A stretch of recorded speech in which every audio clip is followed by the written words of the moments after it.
everybody! Welcome back to the channel. Welcome to another March Madness video. And today we recap round number 2, the round of 32, all said and done. And we're gonna suit you up for the Sweet 16, get you all ready, everything you need to know. And we had another crazy round. Round of 64, we got all the upsets you can imagine, a 16/1, a 15/2, and a 14/3, plus some in there as well.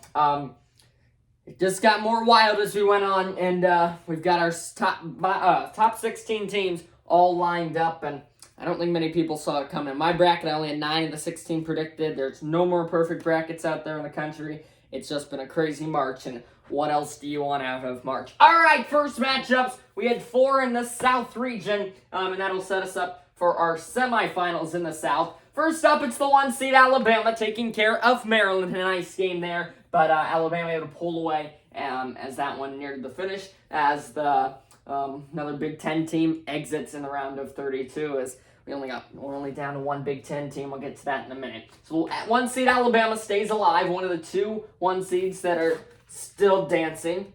And then San Diego State, Furman after that 13-4 upset against Virginia. Furman thought they were hot. They looked good in that game, but can't put it all together. It's the 5 seed San Diego State puts an end to their nice little run. And we got a 1 seed versus 5 seed matchup, Alabama and San Diego State there in the top of the South. Bottom of the South, it's Creighton over Baylor in a great 6-3 game. I loved where we saw these two teams positioned on the bracket. You know this was going to be a good game, and that's what we got. But Creighton able to withstand Baylor's fight at the end, and they will take on the 15 seed Princeton Tigers. How about that? They knock off the 7 seed Missouri Tigers. It was the battle of the Tigers.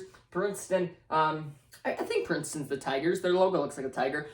So Princeton takes on Creighton. Not going to be an easy matchup, but the 15 seed Princeton has shown that they are of complete ability to win that game, and we'll see what all shapes up in the South. Look out for that region. It'll be fun.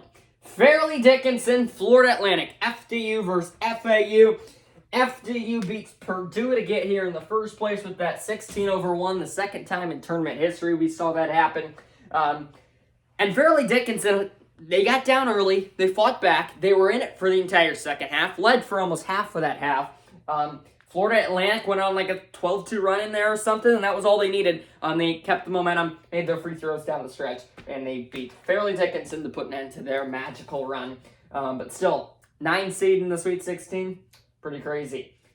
Duke, Oral Roberts, that's last round, I'm way behind. Duke, Tennessee, the 5 seed and the 4 seed.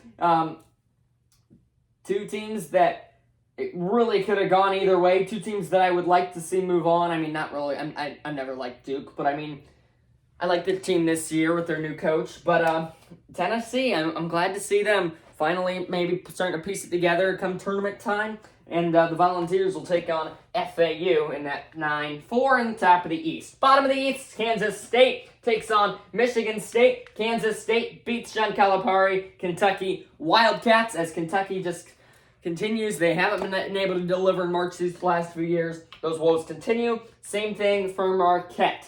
They are 2 seed. They're in a great position coming in. A lot of people had them in a championship. A lot of them had them in their championship champion. Some of them in their Final Four. But they go out in the round of 32 as the only remaining Big Ten team is able to knock off 2 seed Marquette.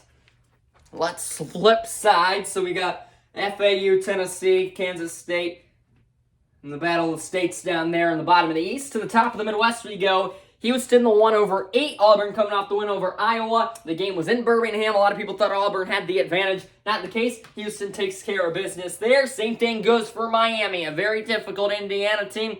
Tough matchup on Trace Jackson Davis. Miami able to handle it nicely. They move on to take on the 1 seed Houston. 1-5 in the top of the Midwest. That'll be a good game. Watch out for an upset. The Hurricanes with Chip Larinaga looking good.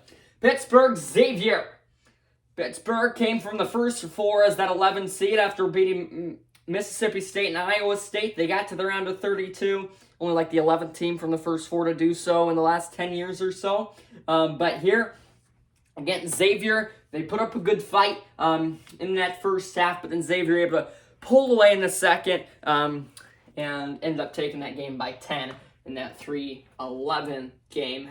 Xavier moves on. They'll play the 2-seed Texas as they knocked off Penn State, who had a great Big Ten tournament. They had a great game against Texas A&M, but it just did not translate here against Texas, and the 2-seed is moving on there in the Midwest. All right, last region to go as we got Arkansas, UConn.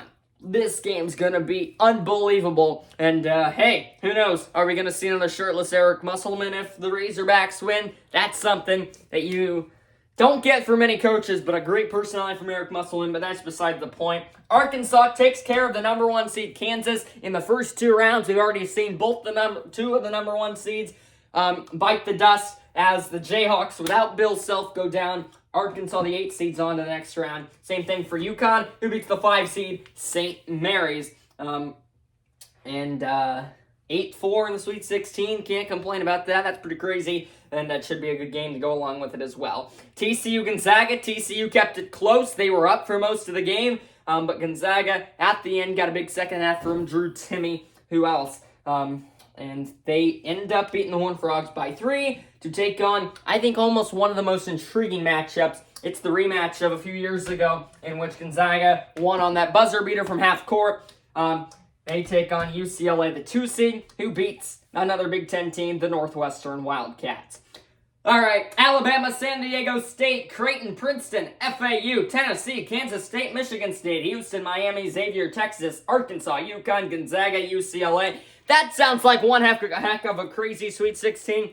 Can't complain about that. 1 seed, 5 seed, 6 seed, 15 seed, 9 seed, 4 seed, 3 seed, 7 seed, 1 seed, 5 seed, 3 seed, 2 seed, 8 seed, 4 seed, 3 seed, 2 seed. Crazy seeds. And it's going to be another great round. And